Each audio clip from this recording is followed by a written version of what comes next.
साथियों, हमारे जीवन के विकास के लिए गौवंश एक आवश्यक अंग था। इसको हमने अपने पूजा पाठ में भी शामिल किया था।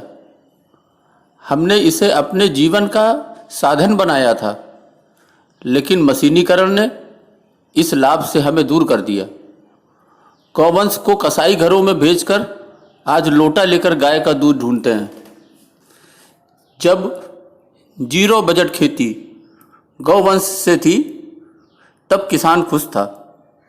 आज ट्रैक्टर के कर्ज में बीज, खाद, कीटनाशक के बोझ से दबे हैं।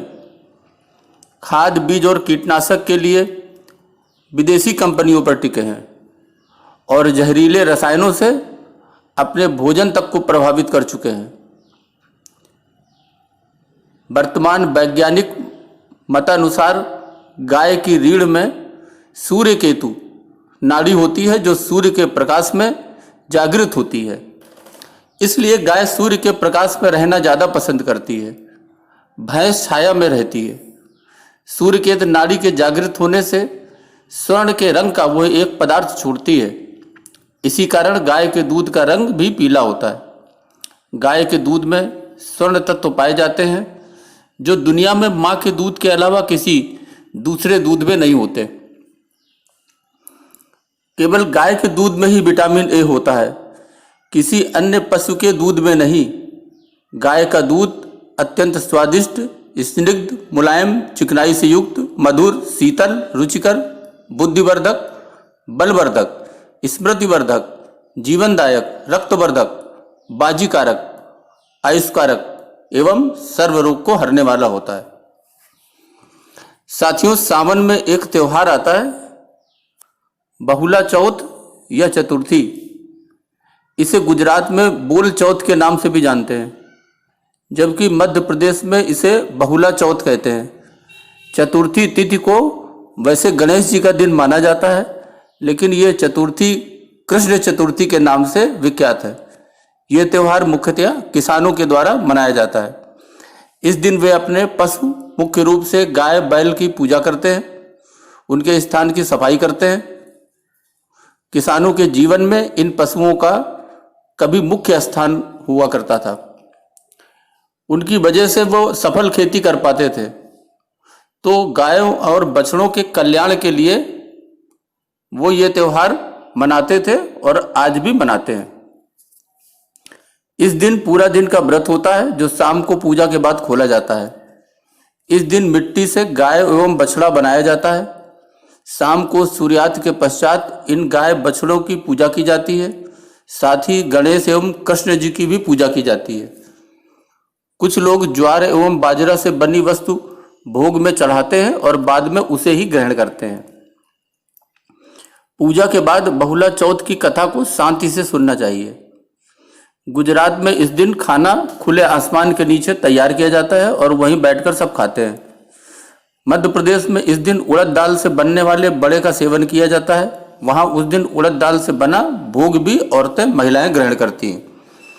इस दिन दूध और उससे बनी चीज़ें जैसे चाय, कॉफ़ी, दही, मिठाइयाँ खाना बिल्कुल मना होता है।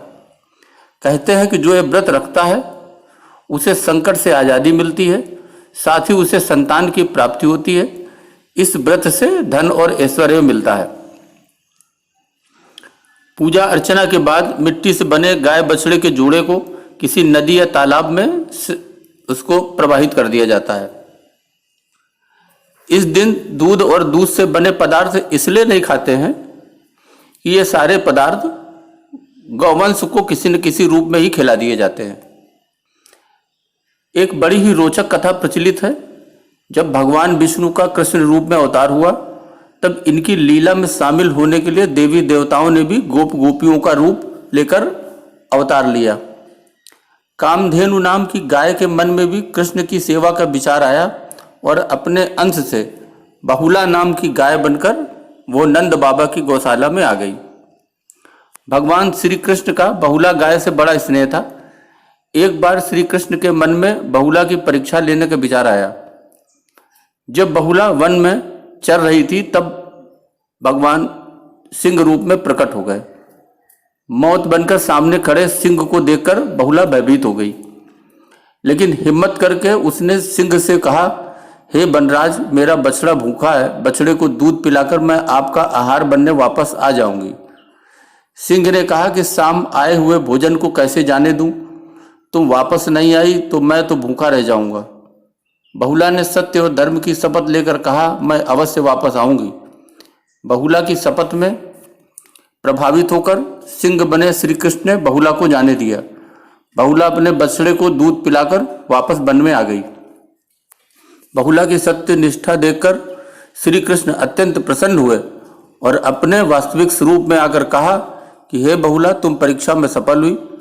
अब से भाद्रपद चतुर्थी के दिन गौ माता के रूप में तुम्हारी पूजा होगी। तुम्हारी पूजा करने वाले को धन और संतान का सुख मिलेगा। वास्तव में गौवंश से समृद्ध किसान धन और परिवार से आज भी सुखी रहेगा। नौकरी पेशा भी अपने आहार में गाय का दूध, घी आदि प्रयोग करें तो वो ढेर सारी बीमारियों से बचेंगे, स्वस्थ रहेंगे। सरकार भी कृषि कार्य में बैलों से खेती की योजनाएं बनाए और गौवंश आधारित खेती को इस तरह बढ़ावा दे ताकि किसान को खाद, बीज, पशु चारा, ईंधन, कीटनाशक आदि बाजार से उसे न लाना पड़े। अभी के लिए बस इतना ही। धन्यवाद।